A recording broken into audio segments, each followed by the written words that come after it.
Jackie, and today I want to share a little bit about my heritage, my language, culture, tradition, and things make my background unique. So, usa ko ka Bisaya. Proud ko na Bisaya ko, usa ko ka Seventh-day Adventist. So, ang akong sinultian kay Cebuano, isa sa mga dagkong pinulungan sa Pilipinas. Pinaagi sa among language, among naipasa ang mga tradition ug values sa among pamilya. Sa among sinultian, we express love, happiness, and respect to one another. One of the most significant part of my culture is the Padigusan Festival, a celebration of our gratitude for abundance of nature and the beauty of our traditions.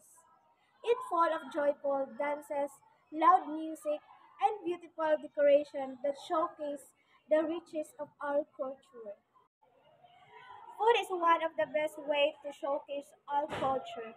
So, among favorite food is sinugba, kinilaw, ug mga delicious dishes that full of tradition and love our families.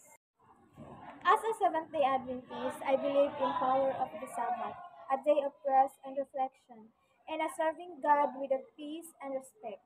My faith gives me strength and guidance every day. It is a vital part of my heritage. So, my heritage is dili lang usa ka butang akong ginasunod. Kung dili usa kini ka buhing pamatuod kung kinsa kami o kinsa ang among mga garbo. Proud ko nga isa ko ka Bisaya ug proud ko nga isa ko ka Pilipino.